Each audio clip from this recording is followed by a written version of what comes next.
ਸਤਿ ਸ਼੍ਰੀ ਅਕਾਲ। ਤੁਸੀਂ ਜੁੜੇ ਹੋਏ ਹੋ ਪੰਜਾਬੀ ਰੇਡੀਓ ਯੂਐਸਏ ਦੇ ਨਾਲ ਤੇ ਮੈਂ ਹਾਂ ਪ੍ਰਵੀਨ ਸ਼ਰਮਾ ਲੈ ਕੇ ਹਾਜ਼ਰ ਹਾਂ ਪ੍ਰੋਗਰਾਮ ਖਬਰ ਤੇ ਨਜ਼ਰ। ਖਬਰ ਤੇ ਨਜ਼ਰ ਪ੍ਰੋਗਰਾਮ ਦੇ ਵਿੱਚ ਕਈ ਅਹਿਮ ਤੇ ਕਈ ਖਾਸ ਖਬਰਾਂ ਨੂੰ ਲੈ ਕੇ ਚਰਚਾ ਕਰਨ ਦੇ ਲਈ ਜੁੜ ਚੁੱਕੇ ਨੇ ਪੰਜਾਬ ਤੋਂ ਪੱਤਰਕਾਰ ਦੀਪਕ ਸ਼ਰਮਾ ਚਨਾਰਥਲ ਜੀ। ਸ਼ਰਮਾ ਜੀ ਸਤਿ ਸ਼੍ਰੀ ਅਕਾਲ, ਸਵਾਗਤ ਹੈ ਜੀ ਪੰਜਾਬੀ ਰੇਡੀਓ ਯੂਐਸਏ ਤੇ। ਸਤਿ ਸ਼੍ਰੀ ਅਕਾਲ ਪ੍ਰਵੀਨ ਜੀ, ਸਾਰੇ ਦਰਸ਼ਕਾਂ ਨੂੰ ਸਰੋਤਿਆਂ ਨੂੰ ਪਿਆਰ ਭਰੀ ਸਤਿ ਸ਼੍ਰੀ ਅਕਾਲ ਜੀ। ਅੱਗੇ ਵਧਣ ਤੋਂ ਪਹਿਲਾਂ ਧੰਨਵਾਦ ਕਰਦੇ ਚੱਲੀਏ ਸਪਾਂਸਰਸ ਦਾ, ਜਿਹੜੇ ਜ਼ਰੀਆ ਬਣਦੇ ਨੇ ਇਹਨਾਂ ਪ੍ਰੋਗਰਾਮਾਂ ਨੂੰ ਤੁਹਾਡੇ ਤੱਕ ਪਹੁੰਚਾਉਣ ਦੇ ਲਈ। ਖਾਲਸਾ ਇੰਸ਼ੋਰੈਂਸ ਏਜੰਸੀ ਵਾਲੇ, ਜਿਨ੍ਹਾਂ ਤੋਂ ਤੁਸੀਂ ਹਰ ਤਰੀਕੇ ਦੀ ਇੰਸ਼ੋਰੈਂਸ ਲੈ ਸਕਦੇ ਹੋ। ਇੰਸ਼ੋਰੈਂਸ ਬਾਰੇ ਪਤਾ ਕਰਨ ਦੇ ਲਈ ਇਹਨਾਂ ਦਾ ਨੰਬਰ ਹੈ 468-272-2500। ਇਹ 1992 ਤੋਂ ਲਗਾਤਾਰ ਇੰਸ਼ੋਰੈਂਸ ਬਿਜ਼ਨਸ ਦੇ ਵਿੱਚ ਸ਼ਾਨਦਾਰ ਸੇਵਾਵਾਂ ਦੇ ਰਹੇ ਨੇ ਤੇ ਅਮਰੀਕਾ ਭਰ ਦੇ ਵਿੱਚ ਇੰਸ਼ੋਰੈਂਸ ਕਰਦੇ ਨੇ। ਓਬਾਮਾ ਕੇਅਰ, ਮੈਡੀਕੇਅਰ ਜਾਂ ਫਿਰ ਕਵਰਡ ਕੈਲੀਫੋਰਨੀਆ ਬਾਬਤ ਪਾਲਿਸੀ ਕਰਵਾਉਣ ਦੇ ਲਈ, ਸਲਾਹ ਲੈਣ ਦੇ ਲਈ ਅੱਜ ਹੀ ਕਾਲ ਕਰੋ 468-272-2500 ਤੇ। ਟਰਕੀਅਨ ਇਮੀਗ੍ਰੇਸ਼ਨ ਲਾ ਫਰਮ ਵਾਲੇ ਜੇ ਟਰਕੀਆਨਾ, ਟੋਨੀ ਟਰਕੀਆਨਾ ਦੇ ਨਾਲ ਤੁਸੀਂ ਯੂਐਸ ਇਮੀਗ੍ਰੇਸ਼ਨ ਬਾਬਤ ਕੋਈ ਵੀ ਸਲਾਹ ਕਰਨੀ ਹੈ, ਕੋਈ ਵੀ ਸਵਾਲ ਪੁੱਛਣਾ ਤੇ ਇਹਨਾਂ ਦਾ ਨੰਬਰ ਹੈ 415-909-0503। ਗੁਰਦੀਪ ਸਿੰਘ ਬਿਰਦੀ ਕਲੋਵਿਸ, ਮਨਦੀਪ ਸਿੰਘ ਸੰਦੀਪ ਕੌਰ ਸੈਨ ਹੋਜ਼ੇ, ਗੁਰਪਾਲ ਸਿੰਘ ਸੈਕਰਾਮੈਂਟੋ, ਜਿੰਦ ਕੌਰ ਬੇਕਰਸਫੀਲਡ, ਕਮਲਜੀਤ ਸਿੰਘ ਮੱਖਣ ਦੌਲਤਪੁਰੀਆ ਸੈਂਟਰਲ ਵੈਲੀ ਤੇ ਜੱਸੀ ਗਿੱਲ ਪਲੰਬਿੰਗ ਵਾਲੇ ਬੇਕਰਸਫੀਲਡ ਤੋਂ। ਇਹਨਾਂ ਸਾਰੇ ਹੀ ਸਪਾਂਸਰਸ ਦਾ ਬਹੁਤ ਬਹੁਤ ਧੰਨਵਾਦ। ਤੇ ਜੇਕਰ ਤੁਸੀਂ ਵੀ ਪੰਜਾਬੀ ਰੇਡੀਓ ਯੂਐਸਏ ਦੇ ਇਹਨਾਂ ਪ੍ਰੋਗਰਾਮਾਂ ਨੂੰ ਸਪਾਂਸਰ ਕਰਨਾ ਚਾਹੁੰਦੇ ਹੋ ਤਾਂ ਸਟੂਡੀਓ ਦਾ ਨੰਬਰ ਹੈ 468-272-5200। ਅੱਜ ਦਾ ਇਹ ਖਬਰ ਤੇ ਨਜ਼ਰ ਪ੍ਰੋਗਰਾਮ ਸਾਲ 2024 ਦੀ 9 ਸਤੰਬਰ ਦਾ ਪ੍ਰੋਗਰਾਮ ਹੈ ਤੇ ਦਿਨ ਅੱਜ ਸੋਮਵਾਰ ਹੈ। ਪੰਜਾਬੀ ਰੇਡੀਓ ਯੂਐਸਏ ਦਾ ਇਹ ਪ੍ਰੋਗਰਾਮ ਖਬਰ ਤੇ ਨਜ਼ਰ ਤੁਸੀਂ ਫੇਸਬੁੱਕ ਦੇ ਉੱਤੇ ਤੇ YouTube ਚੈਨਲ ਦੇ ਉੱਤੇ ਜਾ ਕੇ ਵੀ ਦੇਖ ਸਕਦੇ ਹੋ। ਸ਼ਰਮਾ ਜੀ, ਖਬਰਾਂ ਦੀ ਸ਼ੁਰੂਆਤ ਕਰੀਏ ਆਪਾਂ ਮੁੱਖ ਮੰਤਰੀ ਮਾਨ ਸਾਹਿਬ ਤੋਂ। ਜਿਵੇਂ ਨਰਿੰਦਰ ਮੋਦੀ ਬਾਰੇ ਇੱਕ ਗੱਲ ਪ੍ਰਚਲਿਤ ਹੈ ਕਿ ਨਰਿੰਦਰ ਮੋਦੀ ਜਦੋਂ ਤੋਂ ਪ੍ਰਧਾਨ ਮੰਤਰੀ ਦੀ ਕੁਰਸੀ ਤੇ ਬੈਠੇ ਨੇ ਉਦੋਂ ਤੋਂ ਪ੍ਰਧਾਨ ਮੰਤਰੀ ਘੱਟ ਤੇ ਇੱਕ ਵਿਦੇਸ਼ ਮੰਤਰੀ ਤੇ ਇੱਕ ਪ੍ਰਚਾਰ ਮੰਤਰੀ ਦਾ ਅਹੁਦਾ ਉਹਨਾਂ ਨੇ ਸੰਭਾਲਿਆ ਹੋਇਆ। ਠੀਕ ਇਸੇ ਤਰ੍ਹਾਂ ਮਾਨ ਸਾਹਿਬ ਦੇ ਸੰਦਰਭ ਦੇ ਵਿੱਚ ਇਹ ਗੱਲ ਕਹੀ ਜਾ ਸਕਦੀ ਹੈ ਵੀ ਉਹ ਚੋਣਾਂ ਲੜਨ ਦਾ ਜਾਂ ਚੋਣਾਂ ਦੇ ਵਿੱਚ ਉਤਰਨ ਦਾ, ਚੋਣ ਪ੍ਰਚਾਰ ਕਰਨ ਦਾ ਉਹਨਾਂ ਨੂੰ ਹਮੇਸ਼ਾ ਹੀ ਚਾਅ ਚੜਿਆ ਰਹਿੰਦਾ। ਹੁਣ ਇੱਕ ਹੋਰ ਥਾਂ ਤੇ ਉਹਨਾਂ ਨੂੰ ਚੋਣ ਪ੍ਰਚਾਰ ਬੜੀ ਸ਼ਿੱਦਤ ਦੇ ਨਾਲ ਕਰਨਾ ਪੈ ਸਕਦਾ। ਮਸਲਾ ਕਹਿੰਦੇ ਘਰ ਦਾ। ਮੁੱਖ ਮੰਤਰੀ ਮਾਨ ਦੀ ਪਤਨੀ ਡਾਕਟਰ ਗੁਰਪ੍ਰੀਤ ਕੌਰ ਮਾਨ ਦੇ ਬਾਰੇ ਸੁਣਨ ਦੇ ਵਿੱਚ ਆ ਰਿਹਾ ਵੀ ਹਰਿਆਣੇ ਤੋਂ ਵਿਧਾਨ ਸਭਾ ਚੋਣ ਲੜਨ ਜਾ ਰਹੇ ਨੇ ਜੀ। ਪ੍ਰਵੀਨ ਜੀ, ਇਹ ਚਰਚਾ ਹਰਿਆਣੇ 'ਚ ਵੀ ਹੈ ਜੀ, ਇਹ ਚਰਚਾ ਦਿੱਲੀ ਦੇ ਆਮ ਆਦਮੀ ਪਾਰਟੀ ਦੇ ਦਫ਼ਤਰ 'ਚ ਵੀ ਹੈ। ਠੀਕ ਹੈ ਇਹ ਚਰਚਾ ਪੰਜਾਬ ਦੇ ਆਮ ਆਦਮੀ ਪਾਰਟੀ ਦੇ ਅਹੁਦੇਦਾਰਾਂ 'ਚ ਵੀ ਹੈ ਜੀ। ਤੇ ਇਹ ਚਰਚਾ ਪੰਜਾਬ ਦੀ ਸਕੱਤਰੇ ਦੀਆਂ ਪੌੜੀਆਂ ਚੜ੍ਹਨ ਤੋਂ ਬਾਅਦ ਅਫਸਰਾਂ ਦੇ ਕਮਰਿਆਂ 'ਚ ਵੀ ਹੈ ਕਿ ਮੁੱਖ ਮੰਤਰੀ ਭਗਵੰਤ ਮਾਨ ਹੋਰਾਂ ਦੀ ਧਰਮ ਪਤਨੀ ਡਾਕਟਰ ਗੁਰਪ੍ਰੀਤ ਕੌਰ ਪੇਹੋਵੇ ਤੋਂ ਹਰਿਆਣੇ ਦੀ ਪੇਹੋਵਾ ਸੀਟ ਤੋਂ ਜਿਹੜੀਆਂ ਪੰਜਾਬ ਦੇ ਨਾਲ ਲੱਗਦੀ ਹੱਦ ਤੇ ਹੈ ਉੱਥੋਂ ਵਿਧਾਨ ਸਭਾ ਚੋਣ ਲੜ ਸਕਦੇ ਜੀ। ਪੇਹੋਵਾ ਉਹ ਥਾਂ ਹੈ ਜਿੱਥੇ ਅਜੇ ਹਰਿਆਣੇ 'ਚ ਚੋਣਾਂ ਦਾ ਐਲਾਨ ਵੀ ਨਹੀਂ ਹੋਇਆ ਸੀ। ਮੁੱਖ ਮੰਤਰੀ ਭਗਵੰਤ ਮਾਨ ਤੇ ਕੇਜਰੀਵਾਲ ਉਹਦੀ ਰੈਲੀਆਂ ਕਰ ਚੁੱਕੇ ਨੇ। ਠੀਕ ਹੈ ਜੀ। ਇਸ ਲਈ ਜਿਹੜੇ ਤੁਸੀਂ ਚਾਹ ਦੀ ਗੱਲ ਕਰਦੇ ਹੋ, ਅਸਲ ਚਾਹ ਉੱਥੋਂ ਸ਼ੁਰੂ ਹੋ ਚੁੱਕਿਆ। ਹੁਣ ਦੇਖਣ ਵਾਲੀ ਗੱਲ ਇਹ ਹੋਏਗੀ ਕਿ ਕੀ ਡਾਕਟਰ ਗੁਰਪ੍ਰੀਤ ਕੌਰ ਹੋਰੀ ਉੱਥੋਂ ਚੋਣ ਲੜਨਗੇ ਜਾਂ ਉਹਨਾਂ ਦੇ ਪਿਤਾ ਚੋਣ ਲੜਨਗੇ ਜਾਂ ਕਿਸੇ ਵਰਕਰ ਨੂੰ ਇਹ ਟਿਕਟ ਮਿਲਦੀ ਆ ਜੀ। ਦੇਖੋ, ਇਸ ਮੌਕੇ ਆਮ ਆਦਮੀ ਪਾਰਟੀ ਔਰ ਕਾਂਗਰਸ ਵਿਚਾਲੇ ਖਾਸਾ ਪੇਚ ਫਸਿਆ। ਠੀਕ ਹੈ ਜੀ। ਟਿਕਟਾਂ ਦੀ ਵੰਡ ਨੂੰ ਲੈ ਕੇ, ਸੀਟਾਂ ਦੀ ਵੰਡ ਨੂੰ ਲੈ ਕੇ ਆਮ ਆਦਮੀ ਪਾਰਟੀ ਵਾਲੇ 10 ਸੀਟਾਂ ਦੇ ਸਮਝੌਤੇ ਨੂੰ ਤਿਆਰ ਸੀ। ਹੁੱਡਾ ਕਹਿੰਦਾ 2 ਜਾਂ 3 ਤੋਂ ਵੱਧ ਦੇਣੀਆਂ ਨਹੀਂ ਤੇ ਕਾਂਗਰਸ ਹਾਈ ਕਮਾਂਡ ਕਹਿੰਦੀ ਕਿ ਚਲੋ ਅਸੀਂ 5 ਤੱਕ ਦੇ ਦਿੰਨੇ ਆ ਤੇ ਆਮ ਆਦਮੀ ਪਾਰਟੀ ਵਾਲੇ 10 ਤੋਂ 7 ਤੱਕ ਆ ਗਏ। 5 ਤੇ 7 ਦੇ ਵਿਚਾਲੇ 6 ਤੇ ਗੱਲ ਨਿਬੜ ਸਕਦੀ ਸੀ ਦਾ ਮਤਲਬ। ਠੀਕ ਹੈ ਜੀ। ਕਹਿੰਦੇ ਉਹ 5 ਤੇ ਅੜੇ ਰਹੇ ਤੇ ਉਹ 7 ਤੋਂ ਘੱਟ ਲੈਣ ਲਈ ਤਿਆਰ ਨਹੀਂ ਸੀ। ਨਤੀਜਾ ਕੱਲ ਆਮ ਆਦਮੀ ਪਾਰਟੀ ਨੇ ਭਾਰਤੀ ਸਮੇਂ ਅਨੁਸਾਰ ਮਤਲਬ ਸੋਮਵਾਰ ਦੀ ਸ਼ਾਮ ਤੱਕ ਜੀ 20 ਸੀਟਾਂ ਤੇ ਉਮੀਦਵਾਰ ਐਲਾਨ ਤੇ। ਠੀਕ ਹੈ। ਔਰ 20 ਸੀਟਾਂ ਤੇ ਜਿਨ੍ਹਾਂ ਤੇ ਉਮੀਦਵਾਰ ਐਲਾਨੇ ਨੇ, ਇਹਨਾਂ 'ਚ ਲਗਭਗ 19 ਸੀਟਾਂ ਉਹ ਨੇ ਜਿੱਥੇ ਸਮਝੌਤਾ ਨਹੀਂ ਹੋਣਾ।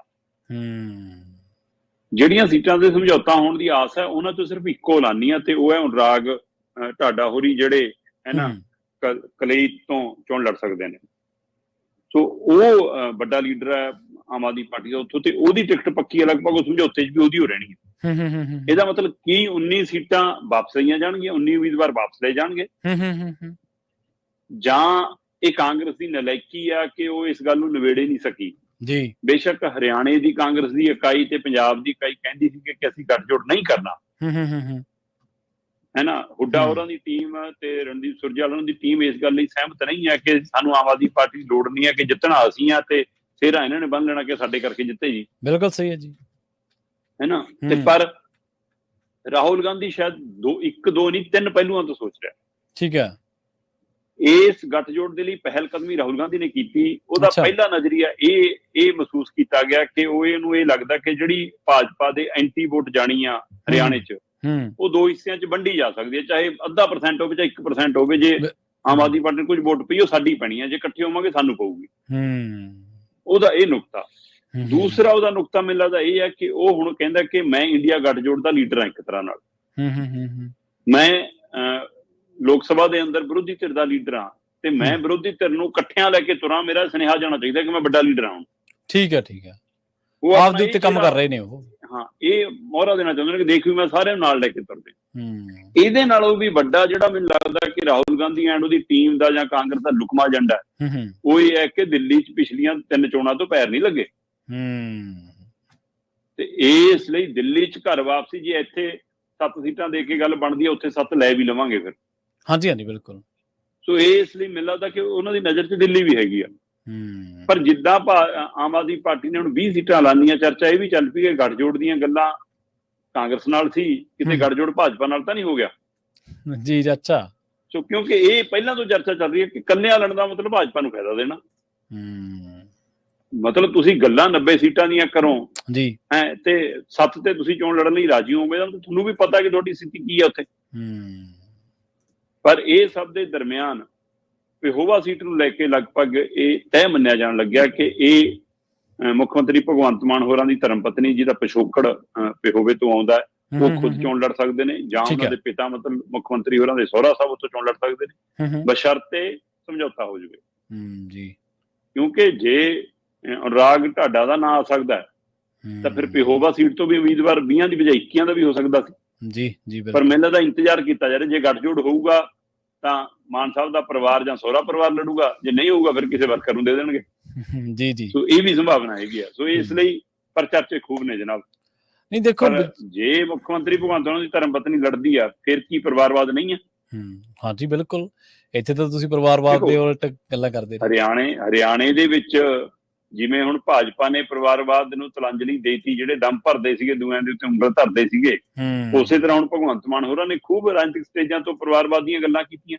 ਹਾਂਜੀ ਬਿਲਕੁਲ। ਖਾਸ ਕਰ ਬਾਦਲਾਂ ਨੂੰ ਲੈ ਕੇ ਹੈ ਨਾ। ਹੁਣ ਸਵਾਲ ਆਊਗਾ ਕਿ ਫਿਰ ਜੇ ਆਪਣਾ ਇਸ ਤਰ੍ਹਾਂ ਹੁੰਦਾ ਤਾਂ ਵਿਰੋਧੀ ਧਿਰਾਂ ਨੂੰ ਬੋਲਣ ਦਾ ਮੌਕਾ ਵੀ ਮਿਲੂਗਾ। ਪਰ ਚਰਚੇ ਖੂਬ ਨੇ ਜਨਾਬ ਜੀ। ਬਿਲਕੁਲ।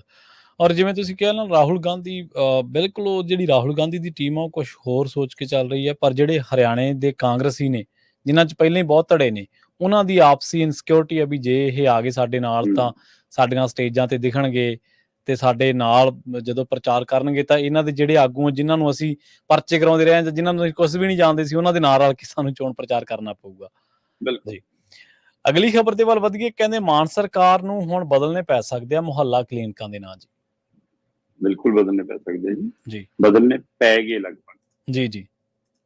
ਆਪਾਂ ਪ੍ਰਵੀਨ ਜੀ ਲਗਾਤਾਰ ਇਸ ਪਹਿਲੂ ਤੇ ਗੱਲ ਕਰਦੇ ਰਹੇ ਹਾਂ ਕਿ ਕੇਂਦਰ ਪੰਜਾਬ ਦੇ ਕਿੰਨੇ ਤਰ੍ਹਾਂ ਦੇ ਫੰਡ ਰੋਕ ਕੇ ਬਹਿ ਜਾਂਦਾ ਜੀ। ਬਿਲਕੁਲ।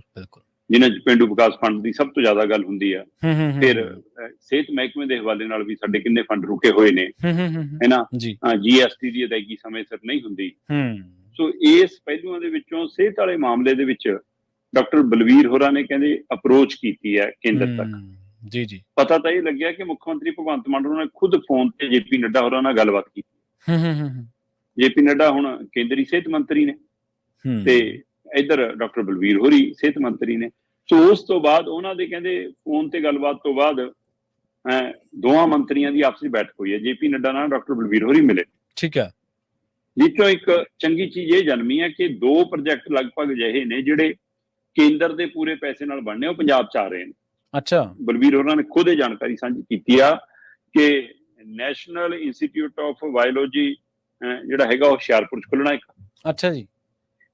ਇਸੇ ਤਰ੍ਹਾਂ institute of mental health and neuro science centre ਇਹ ਇੱਕ ਪੰਜਾਬ 'ਚ ਖੁੱਲਣਾ। ਠੀਕ ਹੈ।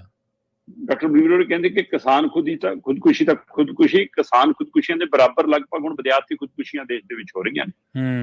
ਇਹ ਅੰਕੜੇ ਵੀ ਉਨੇ ਹੀ ਵੱਧ ਰਹੇ ਨੇ। ਸੋ ਲੋਕਾਂ 'ਚ ਡਿਪਰੈਸ਼ਨ, ਕਿਸੇ ਨੂੰ ਨੌਕਰੀ ਮਿਲਣ ਦਾ, ਕਿਸੇ ਨੂੰ ਨਾ ਮਿਲਣ ਦਾ, ਕਿਸੇ ਨੂੰ ਕੰਮ ਦਾ ਬੋਝ, ਕਿਸੇ ਨੂੰ ਘਰੇਲੂ ਮਸਲਾ, ਉਹ ਜਿਹੜੀਆਂ ਸਥਿਤੀਆਂ ਕਹਿੰਦੇ ਉਹਦੇ ਵਿੱਚੋਂ ਕੱਢਣ ਲਈ ਜੇ ਸੈਂਟਰਾਂ ਦੀ ਲੋੜ ਹੈ ਉਹ ਫੁੱਲ ਕੇਂਦਰ ਦੇ ਬਜਟ ਨਾਲ ਲੱਗਣੇ ਆ। ਇਸ ਲਈ ਤਾਂ ਇਹ ਉਹ ਕਹਿੰਦੇ ਸਾਡੀ ਇਹ ਪ੍ਰਾਪਤੀ ਹੈ। ਦੂਜਾ ਜਿਹੜਾ ਪਤਾ ਲੱਗਾ ਕਿ ਦੋਵਾਂ ਸਿਹਤ ਮਹਿਕਮਿਆਂ ਦਾ, ਪੰਜਾਬ ਦੇ ਸਿਹਤ ਵਿਭਾਗ ਦਾ ਤੇ ਕੇਂਦਰ ਦੇ ਮੰਤਰਾਲੇ ਦਾ ਆਪਸ ਵਿੱਚ ਗੱਠਜੋੜ ਹੋ ਗਿਆ, ਸਮਝੌਤਾ ਹੋ ਗਿਆ। ਠੀਕ ਹੈ। ਸਮਝੌਤੇ ਤਹਿਤ ਤੈਅ ਇਹ ਹੋਇਆ ਕਿ ਵੀ ਫੰਡ ਜਾਰੀ ਕਰ ਦਾਂਗੇ। 1200 ਕਰੋੜ ਲਗਭਗ ਸਾਡਾ ਫਸਿਆ ਹੋਇਆ ਸਿੱਧਾ ਸਿਹਤ ਵਾਲੇ ਮਾਮਲੇ 'ਚ। ਉਹ ਕਹਿੰਦੇ ਜਾਰੀ ਕਰ ਦਾਂਗੇ, ਆ ਤੁਸੀਂ ਆਪਣੇ ਮਹੱਲਾ ਕਲੀਨਿਕਾਂ ਦੇ ਨਾਮ ਬਦਲੋ, ਇਹਨਾਂ ਨੂੰ ਜੋ ਓਰੀਜਨਲ ਕੇਂਦਰੀ ਪ੍ਰੋਜੈਕਟ ਦੇ ਤਹਿਤ ਜਾਂ ਜਿਵੇਂ ਮੁੱਢਲੇ ਸਿਹਤ ਕੇਂਦਰ ਨੇ ਉਹ ਨੇ ਸਾਰਾ ਕੁਛ ਉਹ ਲਿਖੋ। ਪਰ ਪ੍ਰਵੀਨ ਜੀ ਸਥਿਤੀ ਤਾਂ ਇਹ ਹੈ ਕਿ ਕੇਂਦਰ ਆਪਣੇ ਲਿਖੀ ਜਾਂਦਾ, ਆਯੁਸ਼ਮਾਨ ਮੰਦਰ, ਪਤਾ ਨਹੀਂ ਆ ਕੀ ਜੀ, ਸਿਹਤ ਮੰਦਰ ਹੈ ਨਾ, ਇਦਾਂ ਦੇ ਉਹਦੀਆਂ ਆਪਣੀਆਂ ਯੋਜਨਾਵਾਂ ਵੀ ਨੇ। ਹੁਣ ਸਵਾਲ ਇਹ ਹੈ ਕਿ ਆਮ ਆਦਮੀ ਪਾਰਟੀ ਜਿਹੜੇ ਕਲੀਨਿਕ ਨੇ ਜੀ, ਉਹ ਮਹੱਲਾ ਕਲੀਨਿਕਾਂ ਦੇ ਨਾਮ ਦੇ ਉੱਤੇ ਜਿੱਥੇ ਮੁੱਖ ਮੰਤਰੀ ਭਗਵੰਤ ਮਾਨ ਦੀ ਫੋਟੋ ਲਾ ਕੇ ਬੋਰਡ ਲਾ ਕੇ ਟੰਗੇ ਹੋਏ ਨੇ, ਜੇ ਉਹ ਬੋਰਡ ਉਤਰਦੇ ਆ ਕਿ ਉੱਥੇ ਸਿਰਫ ਹੁਣ ਮੁੱਢਲਾ ਸਿਹਤ ਕੇਂਦਰ ਲਿਖਿਆ ਜਾਊਗਾ, ਕਿ ਸਿਰਫ ਕਲੀਨਿਕ ਲਿਖਿਆ ਜਾਊਗਾ, ਕਿ ਕੇਂਦਰ ਦੇ ਸਹਿਯੋਗ ਨਾਲ ਚੱਲਣ ਵਾਲਾ ਮਹੱਲਾ ਕਲੀਨਿਕ ਲਿਖਿਆ ਜਾਊਗਾ, ਨਵਾਂ ਬੋਰਡ ਕੀ ਲੱਗੂਗਾ। ਪਰ ਜੇ ਮੁੱਖ ਮੰਤਰੀ ਭਗਵੰਤ ਮਾਨ ਹੋਰਾਂ ਨੂੰ ਫੋਟੋਆਂ ਲਵਾਉਣ ਦਾ ਸ਼ੌਂਕ ਹੈ ਤਾਂ ਸਾਡੇ ਪ੍ਰਧਾਨ ਮੰਤਰੀ ਜੀ ਨੂੰ ਵੀ ਸ਼ੌਂਕ ਹੈ, ਤੇ ਦੇਖਣਾ ਤਾਂ ਇਹ ਵੀ ਹੋਊਗਾ ਕਿਤੇ ਕਿ ਨਵਾਂ ਬੋਰਡ ਇੱਕ ਫੋਟੋ ਲਾਉਂਦੇ ਲਾਉਂਦੇ ਦੋ ਨਾ ਲਾ ਲੈਣ ਜੀ, ਕਿਤੇ ਦੋਵਾਂ ਦੀਆਂ ਫੋਟੋਆਂ ਵਾਲਾ ਲੱਗਿਆ ਹੋਵੇ। ਪਰ ਕਾਫੀ ਹੱਦ ਤੱਕ ਇਹ ਸਮਝੌਤਾ ਹੋ ਗਿਆ। ਪੰਜਾਬ 'ਚ ਇਸ ਮੌਕੇ 800 ਦੇ ਕਰੀਬ ਮਹੱਲਾ ਕਲੀਨਿਕ ਚੱਲ ਰਹੇ, ਠੀਕ ਆ, ਜਿਨ੍ਹਾਂ ਚੋਂ 400 ਸਿੱਧੇ ਹਸਪਤਾਲਾਂ 'ਚ ਜਾਂ ਮੁੱਢਲੇ ਸਿਹਤ ਕੇਂਦਰਾਂ 'ਚ ਚੱਲ ਰਹੇ ਆ, ਤੇ 400 ਮਤਲਬ ਕਿ 470 ਦੇ ਕਰੀਬ ਨੇ 870 ਦੇ ਵਿੱਚੋਂ। 870 ਨੇ ਟੋਟਲ, ਜਿਸ ਚੋਂ 400 ਮਤਲਬ ਹਸਪਤਾਲਾਂ 'ਚ ਜਾਂ ਉੱਥੇ ਚੱਲ ਰਹੇ ਨੇ ਜਿੱਥੇ ਮੁੱਢਲੇ ਸਿਹਤ ਕੇਂਦਰ ਨੇ, ਤੇ 470 ਉਹ ਨੇ ਜਿਹੜੇ ਮੰਨ ਲਓ ਕਿਸੇ ਪੰਚਾਇਤੀ ਜ਼ਮੀਨ 'ਚ ਹੈ, ਕਿਸੇ ਸ਼ਾਮਲਾਟ 'ਤੇ ਹੈ, ਕਿਸੇ ਨੇ NGO ਨੇ ਦੇਤੀ ਹੈ, ਜਾਂ ਕੋਈ NRIਆਂ ਦੇ ਸਹਿਯੋਗ ਨਾਲ, ਉਹ ਏਦਾਂ ਨੇ। ਕੀ ਹੁਣ ਜਿਹੜੇ 400 ਹਸਪਤਾਲ ਜਾਂ ਮੁੱਢਲੇ ਸਿਹਤ ਕੇਂਦਰਾਂ ਚੱਲ ਰਹੇ ਸਿਰਫ ਉਹਨਾਂ ਦੇ ਨਾਮ ਬਦਲੇ ਜਾਣਗੇ ਜਾਂ 817 ਦੀ ਬਦਲੇ ਜਾਣਗੇ, ਇਹ ਦੇਖਣ ਵਾਲੀ ਵੀ ਗੱਲ ਹੋਏਗੀ।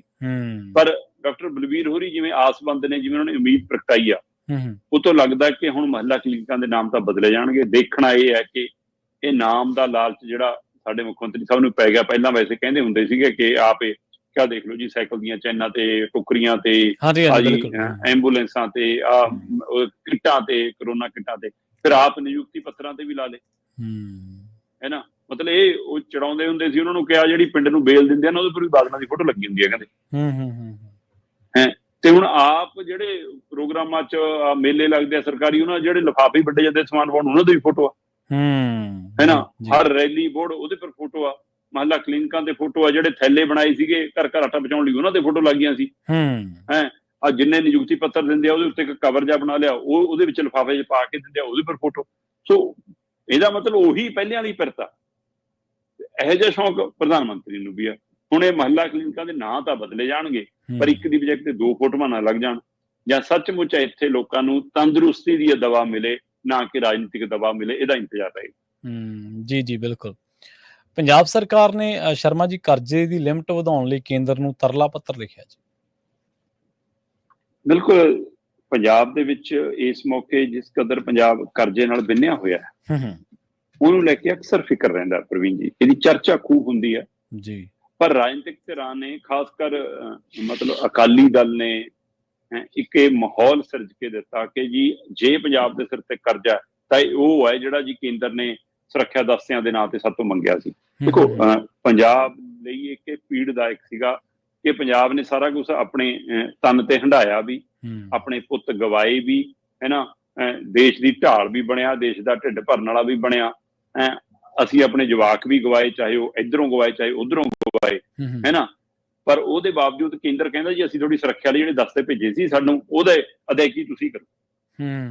ਉਹ ਅਦਾਇਗੀ ਵਾਲਾ ਜਿਹੜਾ ਕਰਜ਼ਾ ਸਿਰ ਤੇ ਚੜਿਆ ਸੀ, ਰਾਜਨੀਤਿਕ ਧਿਰਾਂ ਨੇ ਇਸ ਤਰ੍ਹਾਂ ਦਾ ਪੰਜਾਬ ਨੂੰ ਸੁਨੇਹਾ ਦੇਣ ਦਾ ਕੋਸ਼ਿਸ਼ ਕੀਤਾ ਕਿ ਉਹ ਕਰਜ਼ੇ ਕਰਕੇ ਹੀ ਅਸੀਂ ਕਰਜ਼ੇ ਹੀ ਉਹਦਾ ਬੋਝ ਹੈ। ਜਦੋਂ ਕਿ ਉਹਦੇ ਵਿੱਚ ਸੱਚਾਈ ਇਹ ਹੈ ਕਿ ਗੁਜਰਾਲ ਸਾਹਿਬ ਔਰ ਡਾਕਟਰ ਮਨਮੋਹਨ ਹੋਰਾਂ ਨੇ ਵੱਡੀ ਗਿਣਤੀ 'ਚ ਕਰਜ਼ੇ ਤੋਂ ਸਾਡਾ ਛੁਟਕਾਰਾ ਦਿਵਾਤਾ। ਪਰ ਆ ਜਿਹੜਾ ਹੁਣ ਕਰਜ਼ੇ ਦੀ ਪੰਡ ਵਧੀ ਆ, ਇਹ ਤਾਂ ਆਇਸ਼ੀ 'ਚੋਂ ਵਧੀ ਆ, ਇਹ ਤਾਂ ਤੁਹਾਡੀਆਂ ਸਕੀਮਾਂ 'ਚੋਂ ਵਧੀ ਆ।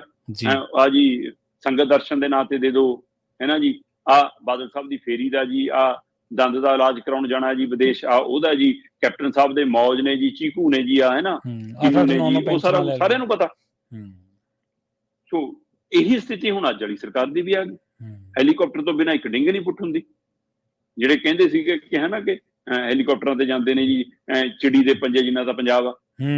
ਸੋ ਹੁਣ ਆਪ 24 ਘੰਟੇ ਹੈਲੀਕਾਪਟਰਾਂ ਤੇ ਨੇ, ਉਹੀ ਸਾਰੇ ਗੱਡੀਆਂ ਦਾ ਲਾਲਚ ਕਰਾ, ਉਹੀ ਸਾਰੇ ਖਰਚੇ ਨੇ, ਉਹੀ ਕੋਠੀਆਂ ਉਹਨਾਂ ਨਾਲੋਂ ਵੀ ਵੱਧ ਗਈਆਂ। ਸੋ ਉਹ ਸਾਰੀ ਪ੍ਰਕਿਰਿਆ ਦੇ ਵਿੱਚ ਪੰਜਾਬ ਦੀ ਉਹ ਜਿਹੜਾ ਖਜ਼ਾਨਾ ਭਰਨਾ ਸੀ ਉਹ ਭਰਿਆ ਨਹੀਂ। ਮਤਲਬ ਆਮ ਆਦਮੀ ਪਾਰਟੀ ਜਿਹੜੀ ਹੁਣ ਕਹਿੰਦੀ ਹੈ ਕਿ ਪਹਿਲਿਆਂ ਦਾ ਦਿੱਤਾ ਕਰਜ਼ਾ ਲਾ ਰਹੇ ਹਾਂ ਜੀ, ਵਿਆਜ ਦੀਆਂ ਕਿਸ਼ਤਾਂ ਹੀ ਮੋੜਨੀਆਂ, ਮਤਲਬ ਜਿਵੇਂ ਸਾਲ ਦਾ 23,000 ਕਰੋੜ ਵਿਆਜ ਉਤਰਨਾ, ਠੀਕ ਹੈ ਜੀ। ਪਰ ਭਾਈ ਇਹ ਵੀ ਦੱਸ ਦਿਓ ਨਾ ਲੋਕਾਂ ਨੂੰ ਕਿ ਹਰ ਮਹੀਨੇ ਅਸੀਂ 4042 ਕਰੋੜ ਲਈ ਜਾਂਦੇ। ਪਿਛਲੇ ਸਾਲ 23-24 ਦੀ ਜਿਹੜੀ ਲਿਮਟ ਸੀ ਉਹ 45,730 ਕਰੋੜ ਸੀ ਜੀ। ਤੇ ਇਸ ਵਾਰ ਕੇਂਦਰ ਨੇ ਕਟੌਤੀ ਕਰਤੀ, ਕੇਂਦਰੀ ਕਰਜ਼ੇ ਦੀ ਲਿਮਟ 30,464 ਕਰਤੀ। ਇਹ ਮੈਂ ਸਿਰਫ ਕੇਂਦਰੀ ਕਰਜ਼ੇ ਦੀ ਸਾਲਾਨਾ ਲਿਮਟ ਦੀ ਗੱਲ ਕਰ ਰਿਹਾ, ਉਹ ਤੋਂ ਬਿਨਾਂ ਜਿਹੜੇ ਹੋਰ ਸਾਧਨਾਂ ਨਾਲ ਚੱਕਿਆ ਜਾਂਦਾ ਹੈ ਨਾ, ਆਪਣੀਆਂ ਸਰਕਾਰੀ ਚੀਜ਼ਾਂ ਦੇ ਬਦਲੇ ਲੈ ਲਿਆ ਜਾਂਦਾ ਹੈ, ਪ੍ਰਾਈਵੇਟ ਤੌਰ ਤੇ ਫੜ ਲਿਆ ਜਾਂਦਾ, ਉਹ ਵੱਖਰਾ। ਮੁਲਾਜ਼ਮਾਂ ਨੂੰ ਤਨਖਾਹਾਂ 5-5 ਤਰੀਕ ਨੂੰ ਮਿਲਣ ਲੱਗੀਆਂ ਜੀ।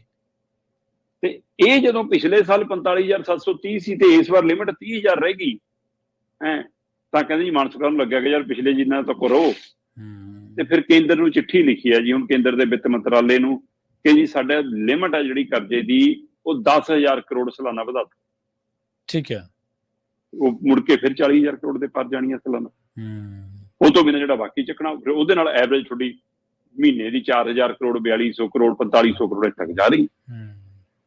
ਸੋ ਇਹ ਕਰਜ਼ੇ ਦਾ ਇਹਦਾ ਮਤਲਬ ਬੋਝ ਘਟਾਉਣ ਦੀ ਪ੍ਰਕਿਰਿਆ ਤੁਸੀਂ ਬੇਸ਼ੱਕ ਇਹ ਦਮ ਭਰਦੇ ਹੋ ਕਿ ਅਸੀਂ ਕਰਜ਼ੇ ਦੀ ਕਿਸ਼ਤ ਲਾ ਰਹੇ ਹਾਂ, ਪਰ ਇਹ ਵੀ ਤਾਂ ਹੈ ਨਾ ਕਿ ਨਵਾਂ ਵੀ ਤਾਂ ਤੁਸੀਂ ਚੜਾ ਰਹੇ ਹੋ ਔਰ ਵੱਧ ਖਰਚੇ ਵੀ ਕਰ ਰਹੇ ਹੋ। ਇਹ ਤਾਂ ਸਰਕਾਰ ਚ ਆਉਣ ਤੋਂ ਪਹਿਲਾਂ ਤੁਹਾਨੂੰ ਪਤਾ ਸੀਗਾ ਕਿ ਪੰਜਾਬ ਕਰਜ਼ਈ ਆ। ਜਦ ਤਾਂ ਤੁਸੀਂ ਕਹਿੰਦੇ ਸੀ ਸਾਡੇ ਕੋਲ ਸਾਰੇ ਫਾਰਮੂਲੇ ਜੀ, ਸਾਡੇ ਖਜ਼ਾਨੇ ਐ ਭਰਨੇ ਤੇ ਅਸੀਂ ਪੰਜਾਬ ਨੂੰ ਕਰਜ਼ਾ ਮੁਕਤ ਕਰ ਦੇਣਾ। ਹੁਣ ਕਹਿੰਦੇ ਹੋ ਜੀ ਪਹਿਲਿਆਂ ਦੇ ਕੰਡੇ ਚੁੱਕ ਰਹੇ।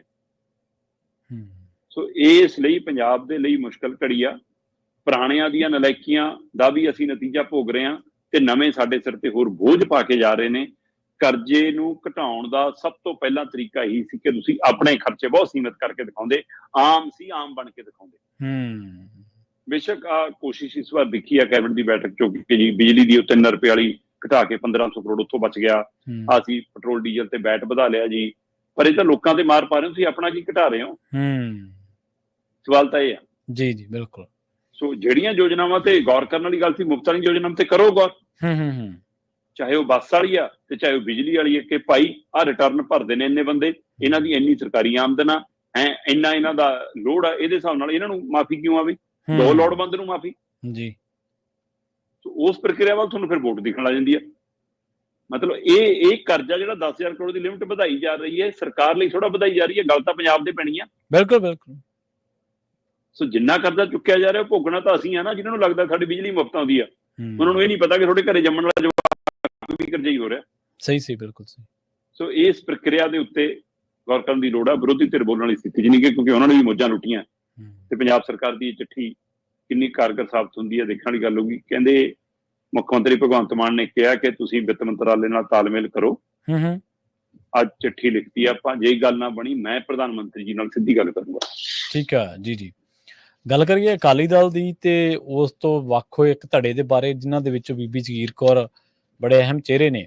ਉਹਨਾਂ ਨੇ ਸਪਸ਼ਟੀਕਰਨ ਦਿੱਤਾ ਸ੍ਰੀ ਅਕਾਲ ਤਖਤ ਸਾਹਿਬ ਤੇ ਜੀ, ਤੇ ਉਹਦੇ ਸਪਸ਼ਟੀਕਰਨ ਦੇ ਵਿੱਚ ਇੱਕ ਗੱਲ ਕਹੀ ਹੈ ਕਿ ਮੈਂ ਤਾਂ 16 ਦਿਨ ਦੀ ਮੰਤਰੀ ਸੀਗੀ ਜੀ। 30 ਤਰੀਕ ਨੂੰ 30 ਅਗਸਤ ਨੂੰ ਜਦੋਂ ਪੰਜ ਸਿੰਘ ਸਾਹਿਬਾਨਾਂ ਨੇ ਫੈਸਲਾ ਸੁਣਾਇਆ ਸੀਗਾ ਮੀਟਿੰਗ ਤੋਂ ਬਾਅਦ, ਯਾਨੀ ਰਘੁਵੀਰ ਸਿੰਘ ਹੋਰਾਂ ਨੇ, ਹਾਂਜੀ ਤਾਂ ਉਹਨਾਂ ਨੇ ਕਿਹਾ ਸੀਗਾ ਕਿ 2007 ਤੋਂ 17 ਤੱਕ ਵਾਲੇ ਜਿਹੜੇ ਸਿੱਖ ਮੰਤਰੀ ਰਹੇ ਨੇ ਸਰਕਾਰ ਦੇ ਵਿੱਚ, ਉਹ ਆ ਕੇ ਆਪਣਾ ਸਪਸ਼ਟੀਕਰਨ ਦੇਣ ਜੀ। ਭਾਵ ਉਹਨਾਂ ਨੇ ਪੁੱਛਿਆ ਸੀਗਾ ਵੀ ਤੁਸੀਂ ਸਰਕਾਰ ਸੀ ਜਦੋਂ ਇਹ ਸਾਰਾ ਕੁਝ ਵਾਪਰ ਰਿਹਾ ਸੀ, ਤੁਸੀਂ ਸਹਿਮਤ ਸੀ ਜਾਂ ਅਸਹਿਮਤ ਸੀ? ਜੇ ਸਹਿਮਤ ਸੀ ਤਾਂ ਕਿਉਂ ਸੀ? ਜੇ ਅਸਹਿਮਤ ਸੀ ਤਾਂ ਤੁਹਾਡਾ ਰੋਸਾ ਕਿੱਥੇ ਆ, ਤੁਹਾਡਾ ਪ੍ਰਗਟਾਵਾ ਕਿੱਥੇ ਆ, ਕਿਤੇ ਦਰਜ ਹੈ ਉਹ ਗੱਲ? ਜੇ ਤੁਸੀਂ ਚੁੱਪ ਸੀ ਤਾਂ ਕਿਉਂ ਸੀ? ਸੋ ਇਹ ਸਪਸ਼ਟੀਕਰਨ ਉਹਨਾਂ ਨੂੰ ਦੇਣਾ ਸੀਗਾ। ਉਹਦੇ ਵਿੱਚ 17 ਦੀ ਨਾਮ ਵੀ ਸੂਚੀ ਵੀ ਜਾਰੀ ਹੋ ਗਈ ਸੀ ਕਿ 17 ਨੇ ਬਈ ਜੀ।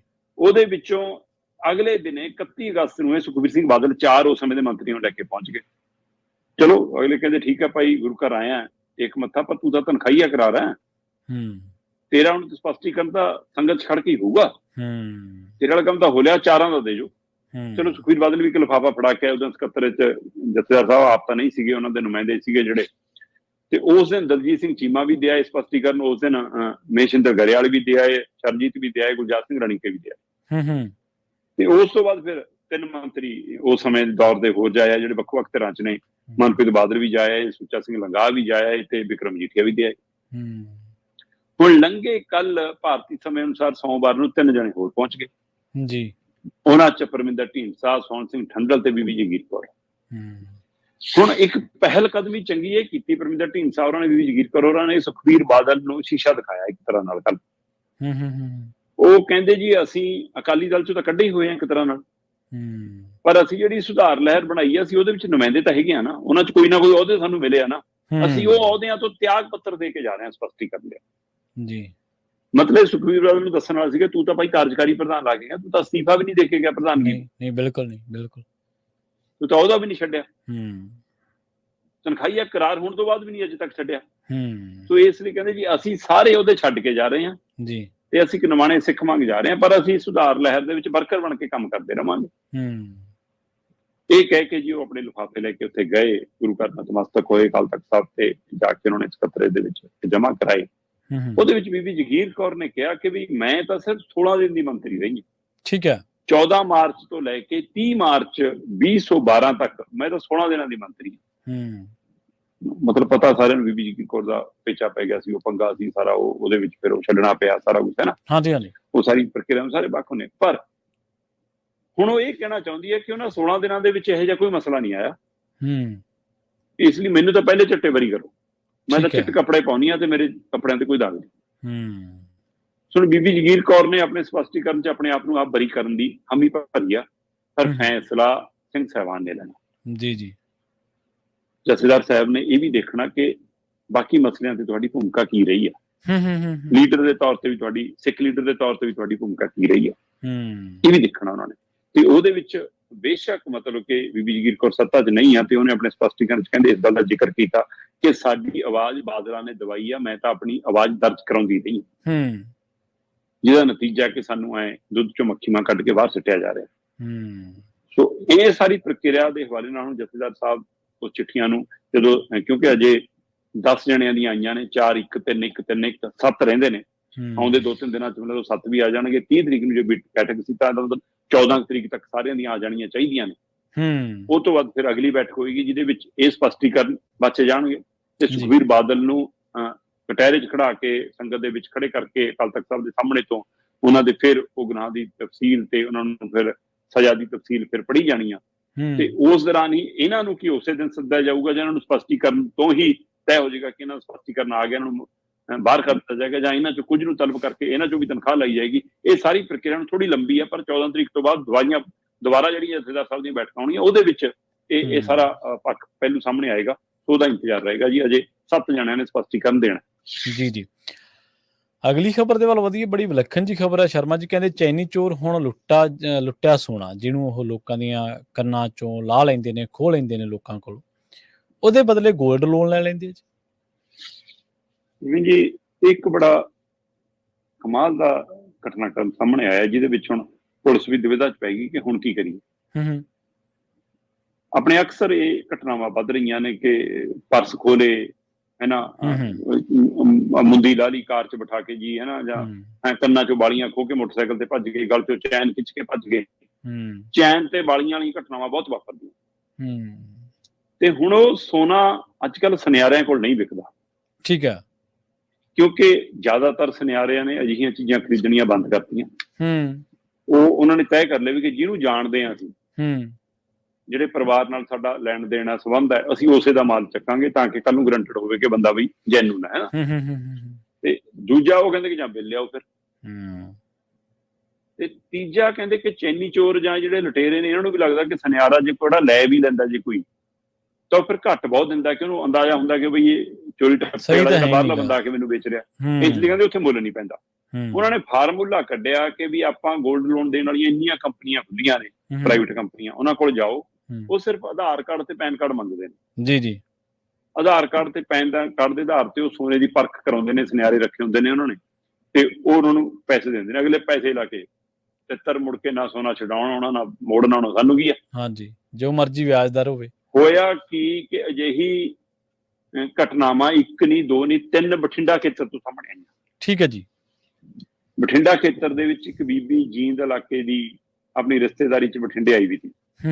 ਜਦੋਂ ਵਾਪਸ ਜਾ ਰਹੀ ਸੀ ਰੇਲਵੇ ਸਟੇਸ਼ਨ ਤੇ ਉਹਦੀ ਚੈਨ ਖੋਲੀ ਗਈ ਜੀ। ਕੁਝ ਦਿਨਾਂ ਬਾਅਦ ਪੁਲਿਸ ਨੇ ਉਹ ਬੰਦੇ ਫੜ ਲਏ ਤੇ ਉਹਨਾਂ ਨੇ ਉਹ ਚੈਨੀ ਵੀ ਮੰਨ ਲਈ। ਉਹ ਬੀਬੀ ਬੁਲਾ ਲਈ ਕਿ ਚਲੋ ਜੀ ਆ ਜਾਓ। ਉਹ ਫਾਈਨਾਂਸ ਕੰਪਨੀ ਕੋਲ ਲੈ ਗਏ, ਗੋਲਡ ਲੋਨ ਵਾਲੀ ਕੋਲ।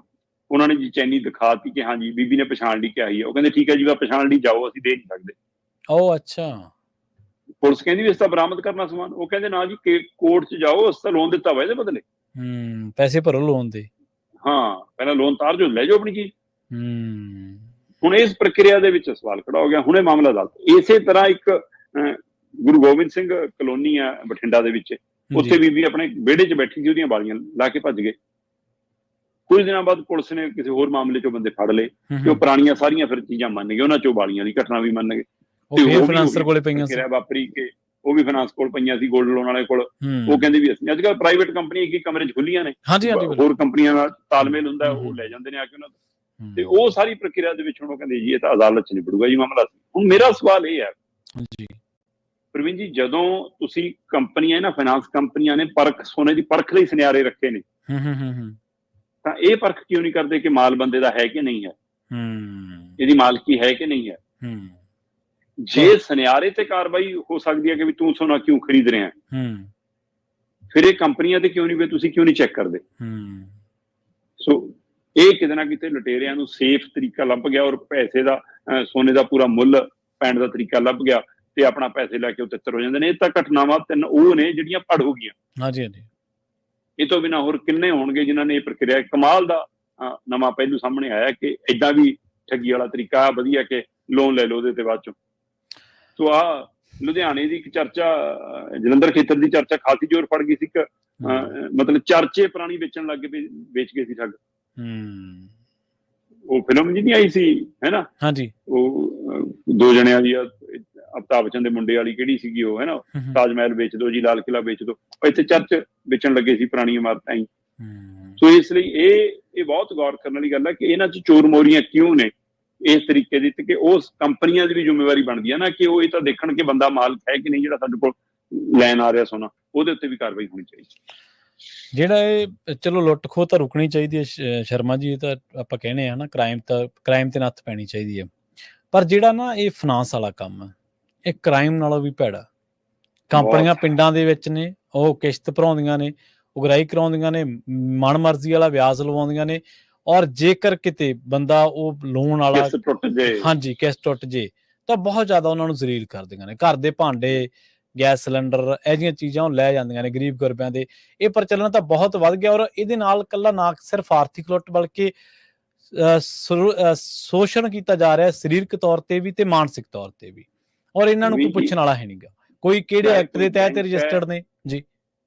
ਚਾਹੇ ਕੋਈ ਬੈਂਕ ਹੈ, ਚਾਹੇ ਸਰਕਾਰੀ ਹੈ, ਚਾਹੇ ਪ੍ਰਾਈਵੇਟ ਹੈ, ਚਾਹੇ ਕੋਈ ਕੰਪਨੀ ਹੈ, ਕਿਸੇ ਨੂੰ ਏਦਾਂ ਅਧਿਕਾਰ ਨਹੀਂ ਹੈ ਕਿ ਕਿਸ਼ਤ ਟੁੱਟਣ ਤੇ ਏਦਾਂ ਵਿਵਹਾਰ ਕਰ ਸਕਦਾ। ਬਿਲਕੁਲ ਬਿਲਕੁਲ ਜੀ, ਕਾਨੂੰਨੀ ਤੌਰ ਤੇ ਕੋਈ ਹੱਕ ਨਹੀਂ ਹੈ, ਪਰ ਉਹ ਪੁਲਿਸ ਤੰਤਰ ਨਾਲ, ਥਾਣੇ ਨਾਲ, ਅਧਿਕਾਰੀਆਂ ਨਾਲ, ਪਿੰਡ ਦੀ ਪੰਚਾਇਤ ਨਾਲ ਉਹਨਾਂ ਨੂੰ ਇਹੋ ਜਿਹੀ ਗੰਢ ਤੁਕ ਹੁੰਦੀ ਹੈ ਕਿ ਉਹ ਕੁਛ ਕੁ ਦਿਨ ਚ ਉਹਨਾਂ ਦਾ ਧੰਦਾ ਚੱਲਦਾ, ਬਦਮਾਸ਼ੀ ਵੀ ਚੱਲਦੀ ਹੈ। ਬਦਮਾਸ਼ੀ ਚੱਲਦੀ ਹੈ, ਬਿਲਕੁਲ ਜੀ, ਧੰਦਾ ਚੱਲਦਾ, ਬਦਮਾਸ਼ੀ ਚੱਲਦੀ ਹੈ। ਔਰ ਫਾਈਨਾਂਸ ਨੇ ਤਾਂ, ਫਾਈਨਾਂਸ ਦਾ ਕੰਮ ਸੀਗਾ, ਦੇਖੋ ਲੋਕਾਂ ਨੇ ਕੋਈ ਲੈਣਾ, ਕੋਈ ਸਕੂਟੀ ਜਾਂ ਕੁਛ ਹੋਰ, ਲੋਕ ਬੈਂਕ ਤੋਂ ਲੋਨ ਲੈ ਲੈਂਦੇ ਸੀ। ਪਰ ਅੱਜ ਕੱਲ੍ਹ ਤਾਂ ਫਾਈਨਾਂਸ ਦਾ ਕੰਮ ਗੁੰਡੇ ਬੰਦੇ ਕਰਦੇ ਆ, ਜਿਨ੍ਹਾਂ ਦੇ ਨਾਲ ਲੱਠ ਮਾਰ ਹੈ, ਤੇ ਉਹ ਕਿਸ਼ਤਾਂ ਜ਼ਬਰੀ ਕਰਾਉਂਦੇ। ਜਿਵੇਂ ਤੁਸੀਂ ਦੱਸਿਆ ਵੀ ਕਾਨੂੰਨ ਨਾਲ ਏਦਾਂ ਨਹੀਂ ਉਗਰਾ ਸਕਦੇ ਤੁਸੀਂ ਜੀ। ਸ਼ਰਮਾ ਜੀ, ਇਹਨਾਂ ਖਾਸ ਖਬਰਾਂ ਤੇ ਖਾਸ ਜਾਣਕਾਰੀਆਂ ਦੇ ਲਈ ਤੁਹਾਡਾ ਬਹੁਤ ਬਹੁਤ ਧੰਨਵਾਦ ਜੀ। ਬਹੁਤ ਸ਼ੁਕਰੀਆ ਜੀ। ਪ੍ਰੋਗਰਾਮ ਖਬਰ ਤੇ ਨਜ਼ਰ ਨੂੰ ਆਪਾਂ ਇੱਥੇ ਹੀ ਸਮਾਪਤ ਕਰਾਂਗੇ। ਤੁਹਾਡਾ ਸਾਰਿਆਂ ਦਾ ਵੀ ਬਹੁਤ ਧੰਨਵਾਦ। ਸਤਿ ਸ੍ਰੀ ਅਕਾਲ। ਜੁੜੇ ਰਹੋ ਪੰਜਾਬੀ ਰੇਡੀਓ USA ਦੇ ਨਾਲ।